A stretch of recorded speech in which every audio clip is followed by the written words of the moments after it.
मैं रिजवान अंसारी हाजिर हूं आपके बीच महत्वपूर्ण चर्चा और परिचर्चा के साथ। साथियों, माननीय उच्च न्यायालय खंडपीठ लखनऊ के द्वारा पारित जजमेंट के उपरांत पूरे प्रदेश के अंदर एक उआफो का माहौल, एक उआफो की स्थिति बनी हुई है।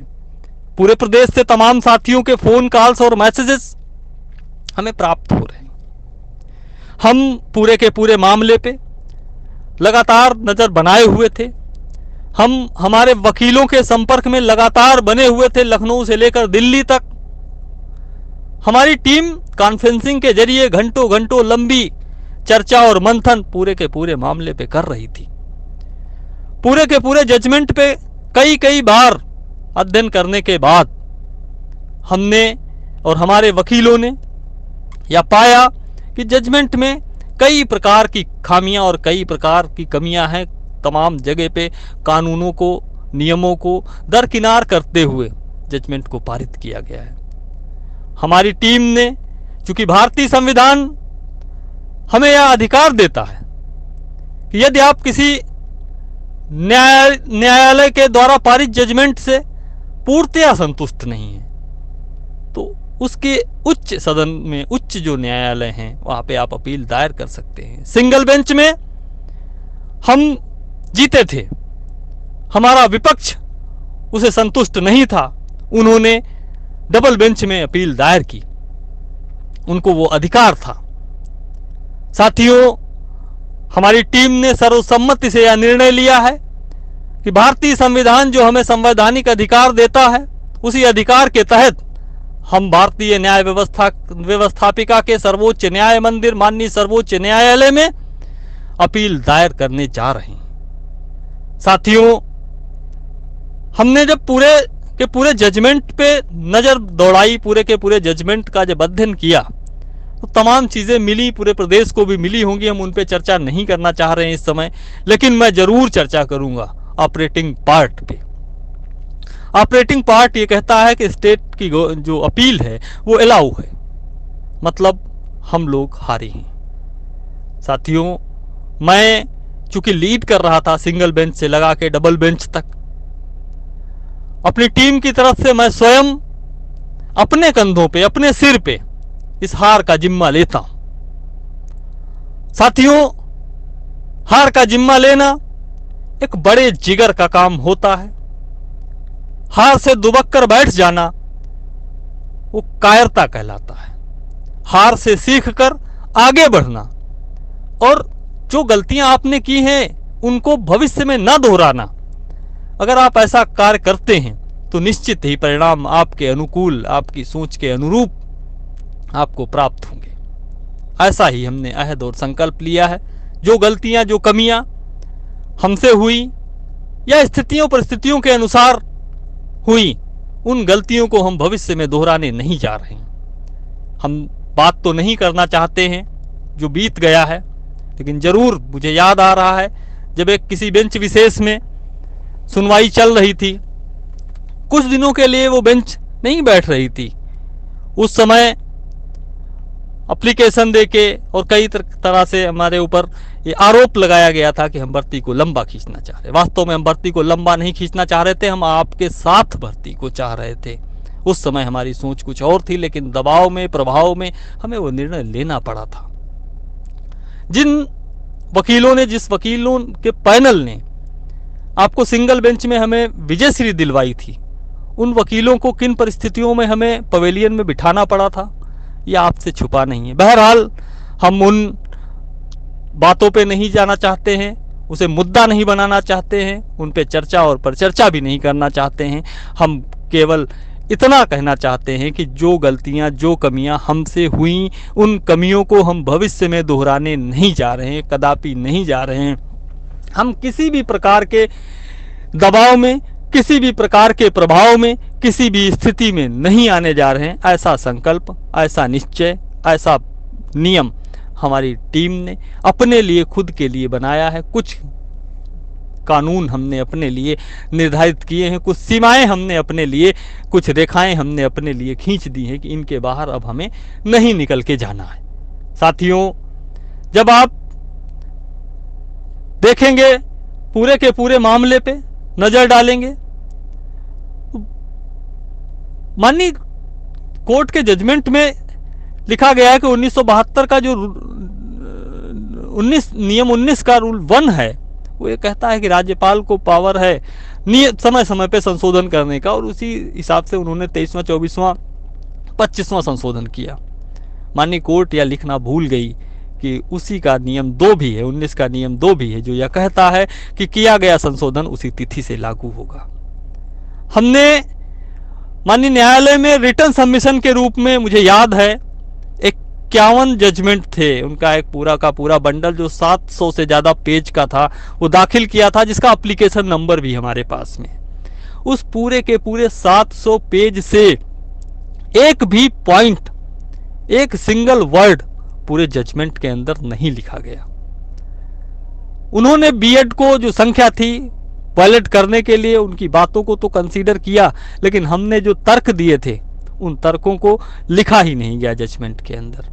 आर्टिकल 14, माननीय सर्वोच्च न्यायालय ही अब फैसला करेगा, माननीय सर्वोच्च न्यायालय ही अब इस पे न्याय करेगा कि सर्वोच्च न्यायालय ने 25 जुलाई 2017 को जब समाज इंक्वेस्ट किया था उस समय 2 अवसर दिए थे।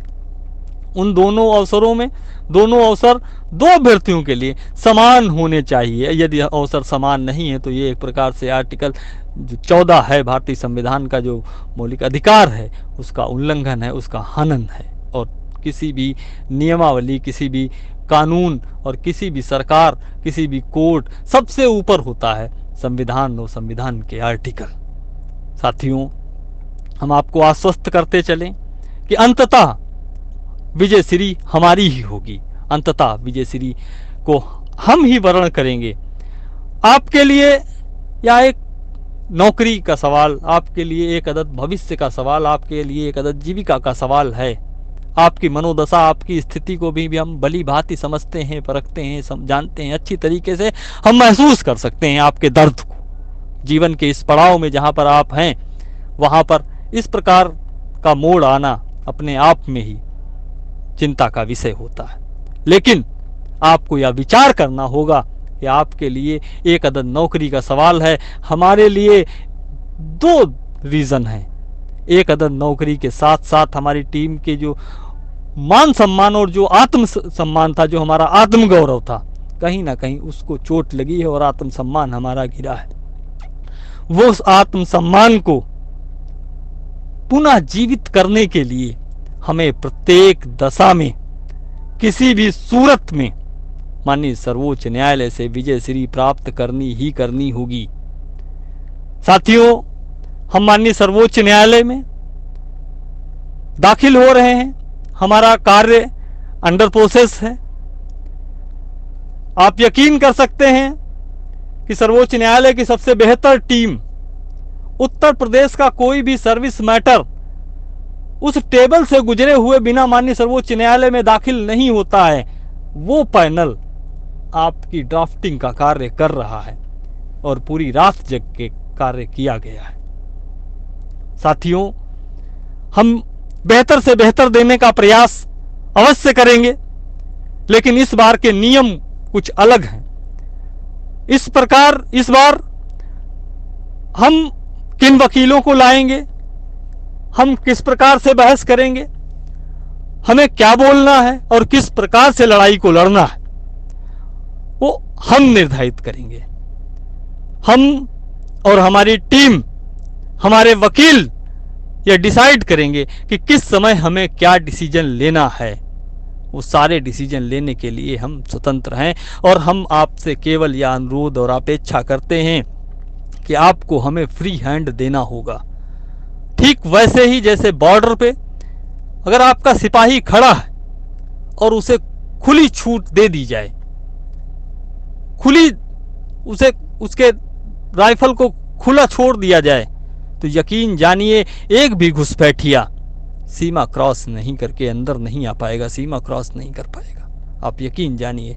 ठीक उसी तरीके से हम आपसे मांगते हैं कि आप हमें फ्री हैंड दे दीजिए, आप हमें खुली छूट दे दीजिए लड़ने की।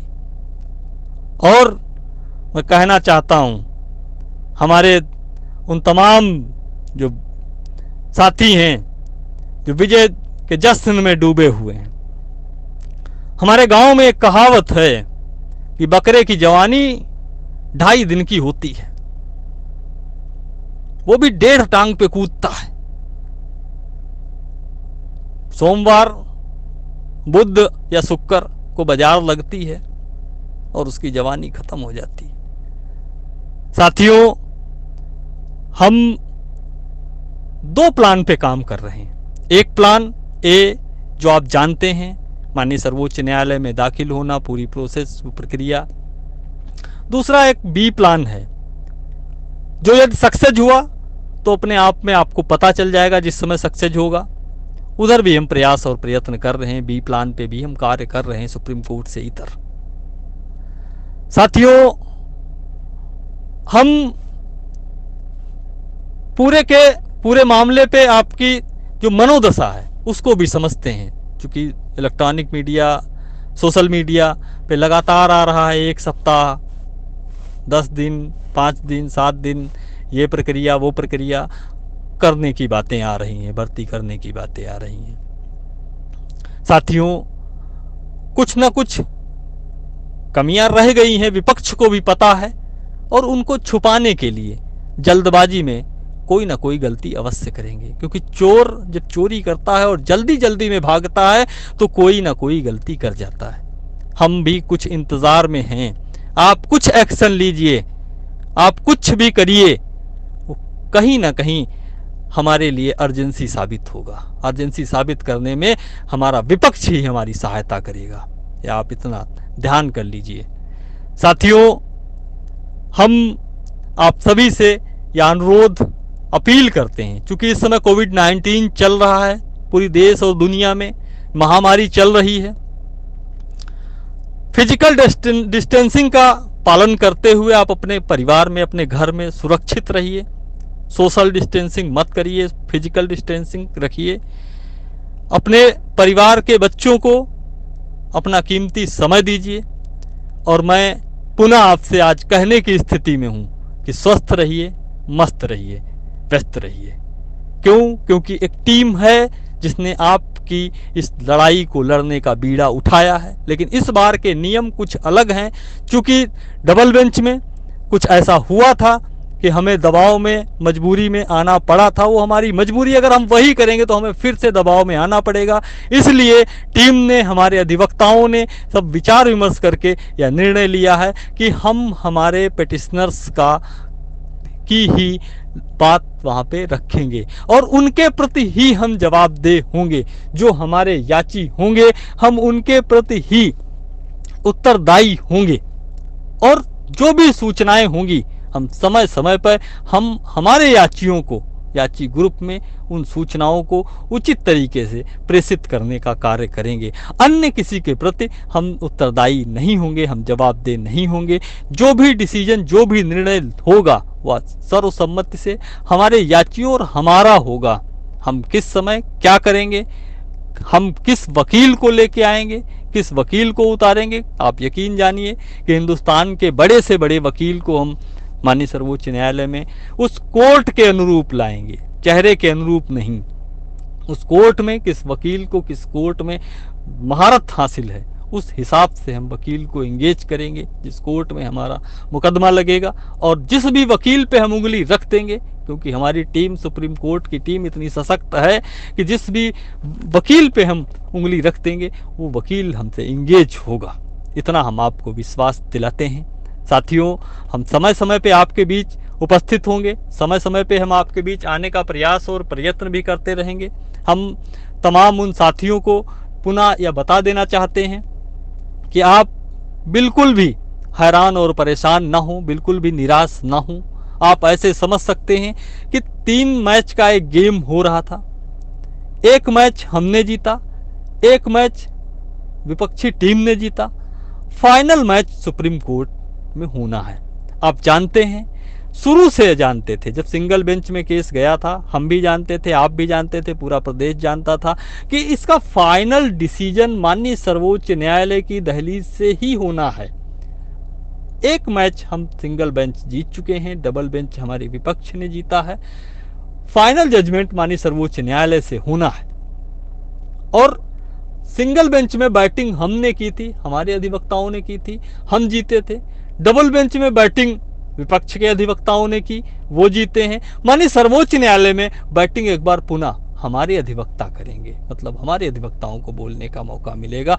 परिणाम आप समझ सकते हैं, आप जान सकते हैं। साथियों, हम हमारे संकल्प को जिंदा रखने के लिए, हम हमारे अस्तित्व को जीवित रखने के लिए, आपके भविष्य को सुरक्षित रखने के लिए अपने जिस्म के एक एक कतरे को लगाने को तैयार हैं। हम हर वह कार्य करने को तैयार हैं जो इस केस को जीतने में, आपको सहायक अध्यापक बनाने में जरूरी होगा। हम वह प्रत्येक कार्य करने को तैयार हैं।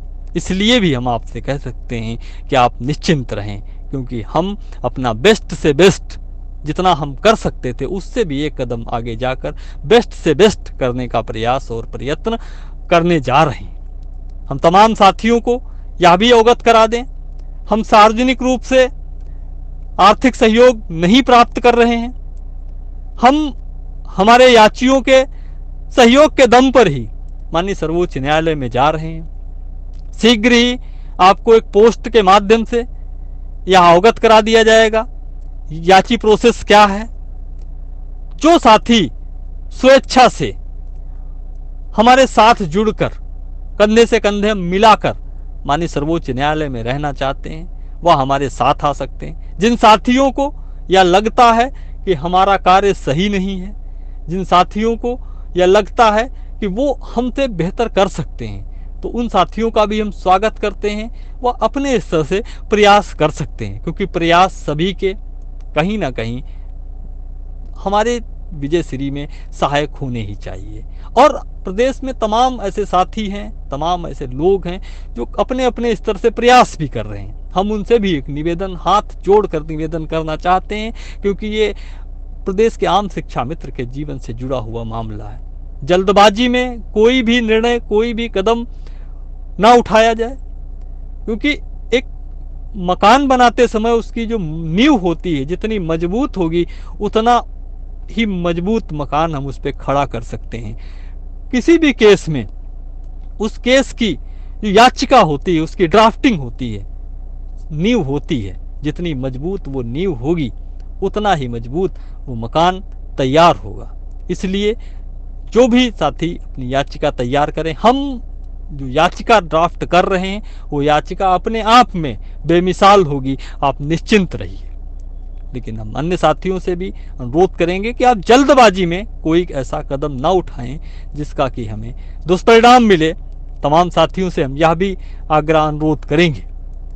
साथियों, हम आपको बताते चलें, हम आपको अवगत कराते चलें कि हमारी टीम ने आज रात में कुछ ऐसे जजमेंट हमारे हाथ लगे हैं जो अपने आप में मील का पत्थर साबित होंगे। अभी 4 दिन पहले, 6 दिन पहले भूत लच्छी वाला जजमेंट आपने देखा ही होगा। मानिए हाई कोर्ट डबल बेंच का जो जजमेंट आया है वो एनसीटी 28 जून का जो नोटिफिकेशन है, वो एनसीटी का नोटिफिकेशन कहता है कि आप ज्वाइनिंग देने के बाद उनको 6 माह का ब्रिज कोर्स कराएंगे, जबकि जजमेंट ये कह रहा है कि आप पहले ब्रिज कोर्स कराएंगे फिर जजमेंट देंगे। अब ब्रिज कोर्स है नहीं किसी के पास, तो किस प्रकार से नियुक्ति होगी या हमारी भी अभी समझ में नहीं आ पा रहा है। अब जल्दी जल्दी में क्या होगा ये तो मुझे भी नहीं पता है, लेकिन किस प्रकार से नियुक्ति होगी या एक विचारणीय प्रश्न है। जो जल्दी जल्दी में किया जाने वाला कार्य है वो एक विचारणीय प्रश्न है। साथियों, हम समय समय पे आपके बीच उपस्थित होने का प्रयास और प्रयत्न अवश्य करते रहेंगे। हम जो भी ज़रूरी चीज़ें होंगी, जो भी बातें होंगी, हम वह बताने का भी प्रयास करेंगे, लेकिन एक सीमा में रहते हुए, एक सीमा तक ही हम आपके बीच अपनी बातों को रख सकते हैं। एक सीमा के ऊपर हम इस बार आपसे कोई भी ऐसी चीज़ें शेयर नहीं करना चाहते हैं। और प्रदेश के वो तमाम साथी जो फ़ोन कॉल्स कर रहे हैं उनके लिए भी हम कहना चाहते हैं कि आपसे कई लोगों से हमारी बात हो भी जा रही है, कई लोगों से हम व्यस्तता के कारण नहीं बात कर पा रहे हैं, क्योंकि फ़ोन हमारे जो विधिक पैनल है उनसे बात करना, आपकी अपेक्षा उनको समय देना हम ज़्यादा महत्वपूर्ण समझते हैं। इसलिए हम आपसे माफ़ी चाहते हैं कि हम आपसे बात नहीं कर पा रहे हैं, लेकिन आपको भी यह समझना चाहिए, आपको भी यह सोचना चाहिए कि आप कम से कम कोशिश करिए कि इस समय कम से कम जब तक ड्राफ्टिंग का काम चल रहा है तब तक कम से कम आप हमसे फ़ोन पे समय लेने का प्रयास करें, क्योंकि जो समय आप फ़ोन पे ले रहे हैं वो समय कहीं ना कहीं हम ड्राफ्टिंग से निकाल के आपको दे रहे हैं। हम जल्द ही आपके बीच उपस्थित होने का प्रयास और प्रयत्न करते रहेंगे। तब तक के लिए आप सभी का बहुत बहुत धन्यवाद, आप सभी का बहुत बहुत आभार। आपके संघर्ष का साथी रिजवान अंसारी। जय हिंद।